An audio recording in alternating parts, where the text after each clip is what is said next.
Welcome back to the Mintner Method. I'm your host, Andrew Mintner, and on today's episode, we're going to break down the early week matchup between Army and Temple.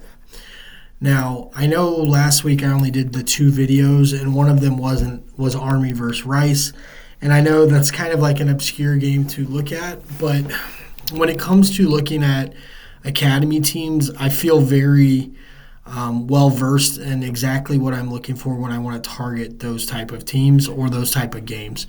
So in previous work, when I was at Betting Pros, I wrote, I had a column that I did on heavy rush rate teams and just kind of how you're isolating the game in that instance to simplify the handicap, basically. So the main thing here is we're looking at this. I have my early downs statistics here. My advanced statistics we'll go through and just kind of break this down for you so you can see the angle we are looking at. And it's very obvious. The simple angle is, can Temple stop the run? And that's it. That's the angle. Hate to bury the lead, but that's it, okay?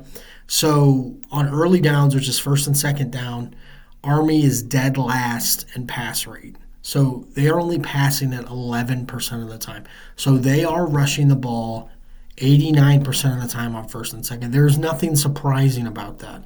But the data just solidifies it, okay? Also, they are 12th in early rush EPA.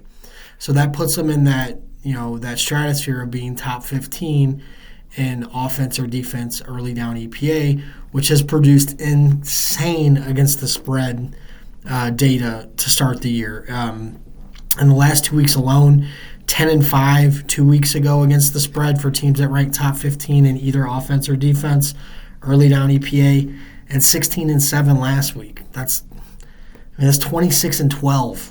That's not something to scoff at, So when we look at Temple and their defense, abysmal on early downs. And that's going to be a gigantic problem in this game.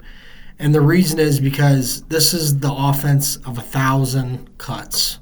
It is 3 yards, 3 yards, 3 yards, 3 yards, and you're just begging for mercy, basically. Now, the best way to counteract this type of attack is, if you cannot limit it or stop it, you need to be explosive on the other side of the ball to force the game script into a different direction. But that is not Temple. They are not explosive. They are not good offensively. They're 127th in early down offense.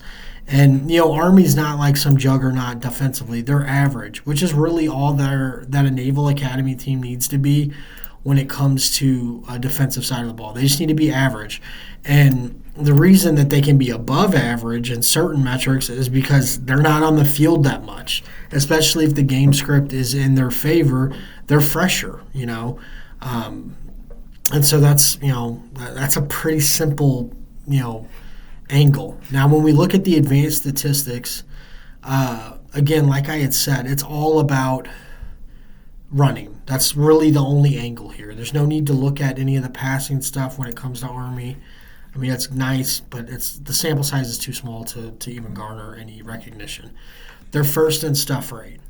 So what that means is when they rush the ball, they're only getting tackled at or behind the line of scrimmage 5% of the time. So they're gaining positive yards 95% of the times they rush. That is again, 3 yards, 3 yards, 3 yards. It's insane. Temple, 127th in stuff rate, 112th in defensive line yards, and 133rd in defensive front seven havoc. That's just not going to get it done. These metrics here for Army, obviously the competition is not fantastic, but let's be real here. Temple's not competition either. So, they're just elite at running the ball. They're not even super explosive, but they're going to have the opportunity to probably have some explosive plays. 94th in rushing efficiency here. Army's not going to pass the ball, right? We know that's not their game plan. It's never been their game plan, but I don't. Just because you load the box to stop the run does not mean you're going to stop the run. Like, let's get that straight also. So when we come to the offensive side of the ball, again, like I said before, Temple is not great on the offensive side of the ball. Now, Army plays like a shell-style defense, and their goal is to prevent explosive plays, and they're really good at that. They don't produce a lot of havoc. They're not flying around to the ball. They just let the offense do their thing in front of them. They try to make the play, and they try to just, make you march down the field. And they're very good at limited explosive plays, which is kind of what you need when your offense is looking to control like 70% of the time of possession battle.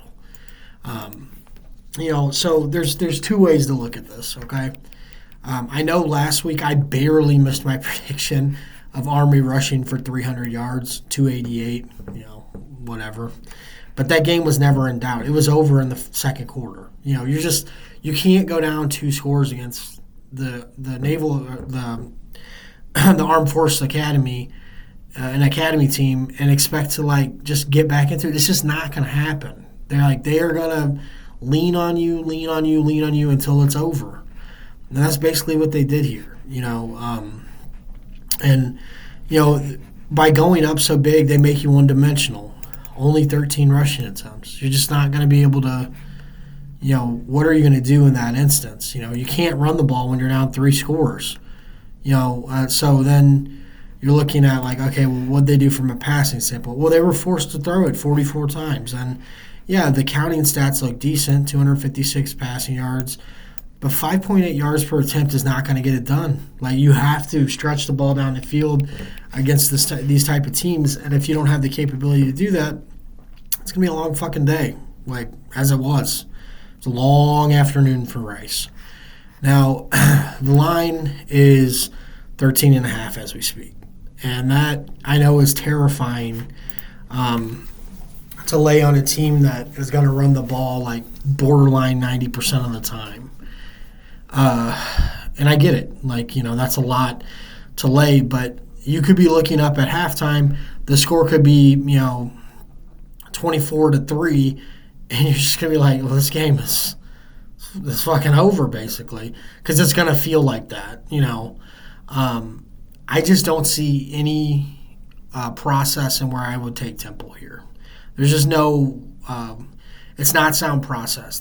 Just because this is one thing that you learn over years of watching football and stuff. Just because a team is getting points does not mean that it's good value. It just does not. There is probably no real number here that I would feel comfortable taking Temple at because they're just not good. And the matchup is abysmal. Outside of some turnovers and some crazy shit punt returns for touchdowns, block, stuff like that. Well, Army might not punt. They could go the whole game and maybe punt once. And, that's just, the reality of the matchup. And so it might not be a popular game. You might not want to watch it. It might be boring, but, it doesn't really matter. You're looking to win, and that's all that matters. You're looking to win money, and that's it. And so Army checks all the boxes when it comes down to the trends that we're looking at and when it comes down to the matchup in general. And I think they're going to dominate again.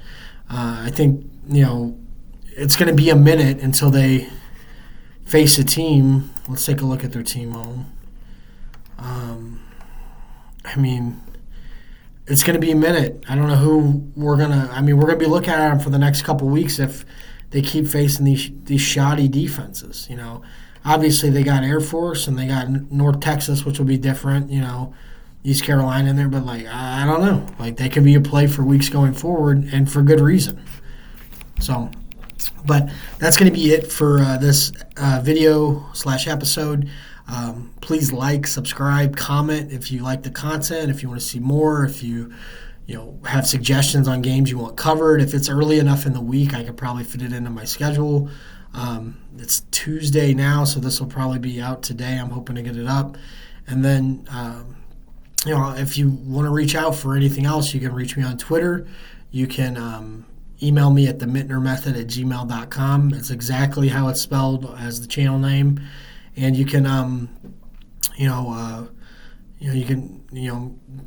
excuse me, you can reach out to me there, and we could talk shop, or any suggestions or anything. It doesn't matter to me. I'm always looking to talk more about football stats, the process, all that jazz.